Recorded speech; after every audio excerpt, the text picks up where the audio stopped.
ហេត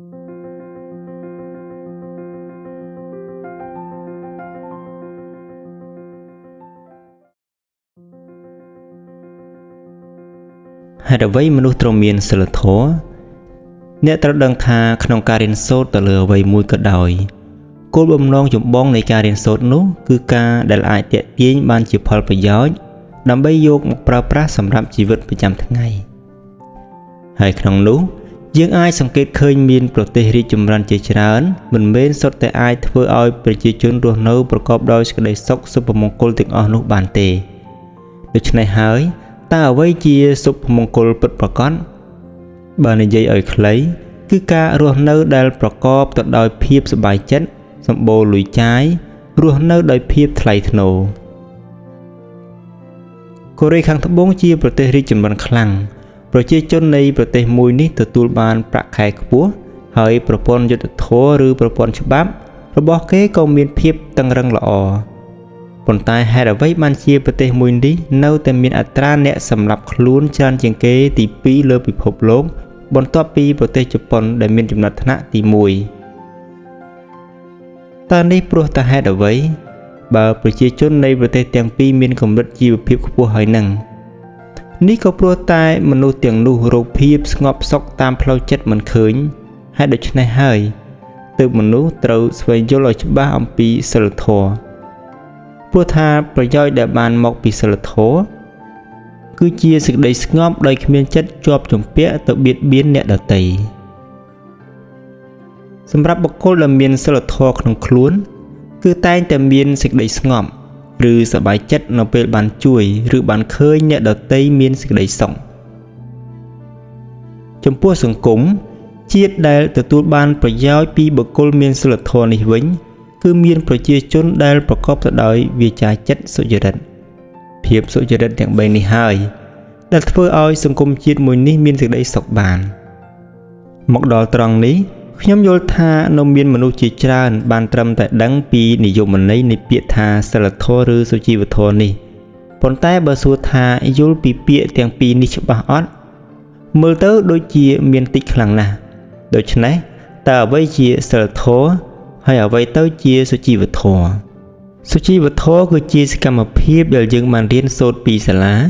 ពីសៀវភៅនិងពីការសង្កេតទៅលើអ្វីមួយដែលល្អដើម្បីឲ្យយើងប្រព្រឹត្តតាមឬអនុវត្តតាមហើយសិលធម៌គឺជាអ្វីដែលយើងរៀនសូត្រអនុវត្តរៀនធ្វើរហូតធ្លាក់ជាប់ស្អិតចូលទៅក្នុងចិត្តคล้ายជាប្រក្តីនៃចិត្តដែលធ្វើរឿងដដែលដែលមិនមានការប្រឹងប្រែងសម្ដែងការចែកទានការសំពះការអរគុណការយោគយល់ឲ្យគ្នាទៅវិញទៅមកមិនបោះសម្រាមផ្ដេសផ្ដាសគោរពពេលវេលានិងមានទង្វើជាច្រើនទៀតដែលល្អទាំងនេះហៅថាអំពើល្អទង្វើត្រឹមត្រូវឬសុជីវធម៌ហើយដើម្បីអាចឲ្យសិលធម៌កើតមានក្នុងចិត្តបានគេយកសុជីវធម៌មកអនុវត្តមករៀនធ្វើអំពើល្អជារឿយរហូតសកម្មភាពទាំងនោះคล้ายទៅជាទម្លាប់ធ្វើទម្លាប់ដដែលម្ដងហើយម្ដងទៀតរហូតវាធ្លាក់ចូលទៅក្នុងចិត្តคล้ายជាអត្តចរិតលេងប្រឹងលេងព្យាយាមសម្ដែងធ្វើល្អឬតាំងខ្លួនជាមនុស្សមានសុជីវធម៌ឬសិលធម៌ហើយការធ្វើរឿងល្អទាំងអស់នេះគឺធ្វើបានយ៉ាងធម្មតាគ្រប់ពេលគ្រប់ទីកន្លែងនិងគ្រប់គណៈនៃចិត្តទាំងអស់នេះគេហៅថាសិលធម៌អ្នកខ្លះមានសុជីវធម៌ខ្លាំងណាស់នៅពីមុខមហាជនតែនៅក្រោយខ្នងគេវិញឡើងរលួយដោយផ្លែល្វាអញ្ចឹងក៏ប៉ុន្តែមនុស្សដែលមានគុណធម៌ព្រហ្មវិហារធម៌ដុះស្អិតក្នុងចិត្តហើយយើងអាចហៅបុគ្គលនោះថាជាមនុស្សមានសិលធម៌ខ្ពស់មនុស្សមានសិលធម៌នេះធ្វើអ្វីមិនដែលគិតពីប្រយោជន៍ផ្ទាល់ខ្លួនមុនឡើយបើទោះបីជាពេលខ្លះឃើញមានសកម្មភាពមើលទៅឃើញគេជេរស្ដីយើងនៅតែមិនអាចចាត់ទុកថាមនុស្សមានសិលធម៌ខ្ពស់នោះកំពុងតែធ្វើអំពើអាក្រក់ដែរព្រោះសកម្មភាពទាំងអស់នោះចេញពីចិត្តជួយ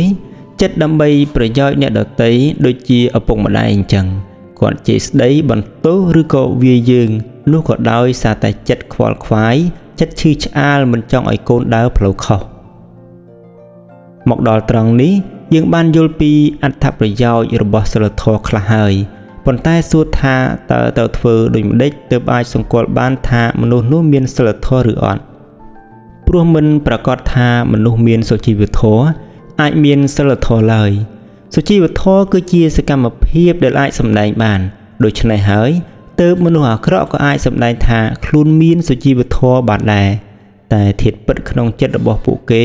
គ្មានសិលធម៌ឡើយពួកគេអាចបន្លំភ្នែករបស់មនុស្សដែលយល់មិនច្បាស់អំពីសុជីវធម៌និងសិលធម៌ហើយមនុស្សប្រភេទនេះសម្បូរណាស់នៅក្នុងសង្គមបច្ចុប្បន្នដោយពួកគេប្រើសម្ដីផ្អែមល្ហែមតែចេតនាបោកប្រាស់ចង់បានប្រយោជន៍ផ្ទាល់ខ្លួននេះគឺជាប្រភេទមនុស្សថោកទាបបំផុតដឹងហើយថាអាក្រក់ប៉ុន្តែនៅតែធ្វើអាក្រក់ទៀតជាបទពិសោធន៍ផ្ទាល់និងបទពិសោធន៍របស់អ្នកប្រាជ្ញមួយរូបដែលបាននិយាយថាភ្នែកមើលឃើញត្រចៀកអាចស្ដាប់ឮអណ្ដាតអាចដឹងរសជាតិច្រមុះអាចដឹងក្លិនចិត្តមានធម៌ពលអាចដឹងពីចិត្តមនុស្សដូច្នេះយើងត្រូវបណ្ដុះសិលធម៌ឲ្យកើតមាននៅក្នុងចិត្តខ្លួនឯងជាមុនសិនទើបយើងអាចស្ទង់ចិត្តអ្នកដទៃដឹងព្រោះសិលធម៌ពិបាកមើលនឹងភ្នែកខ្លាំងណាស់នៅពេលដែលយើងកើតសិលធម៌ខ្ពស់ក្នុងចិត្តហើយនោះយើងនឹងដឹងដោយស្វ័យប្រវត្តិថាបុគ្គលនោះមានសុជីវធម៌តែអសិលធម៌ប៉ុន្តែអាចនឹងមានសិលធម៌នៅថ្ងៃក្រោយឬក៏បុគ្គលនោះជាមនុស្សខូចមានសុជីវធម៌តែសន្តានជាមនុស្សអាក្រក់កែមិនឡើងនៅពេលដែលយើងធ្លាប់ឆ្លងកាត់ការហ្វឹកហាត់រៀនសូត្រអ្វីមួយនោះយើងនឹងមានបទពិសោធន៍អំពីវាដោយសិលធម៌នេះអញ្ចឹងយើងអាចដឹងបានដោយសារបទពិសោធន៍យើងធ្លាប់ឆ្លងកាត់ដែលគ្មាននរណាម្នាក់អាចមកពន្យល់យើងឲ្យបានពលត្រូវអំពីសិលធម៌បានជាជាងយើងប្រឹងអនុវត្តដោយខ្លួនឯងនោះទេរឿងសិលធម៌នេះនៅមានច្រើនទៀត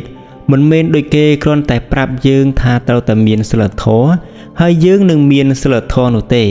ការបណ្ដុះមនុស្សឲ្យយល់អំពីសិលធម៌គឺទាមទារឲ្យអ្នកដែលត្រូវបណ្ដុះបណ្ដាលគេនោះត្រូវតែយល់ច្បាស់អំពីសិលធម៌សិនហើយព្យាយាមអនុវត្តខ្លួនឯងរហូតមានសិលធម៌ជាប់ក្នុងខ្លួនទើបអាចទៅបណ្ដុះបណ្ដាលអំពីសិលធម៌នេះទៅឲ្យអ្នកដទៃបាន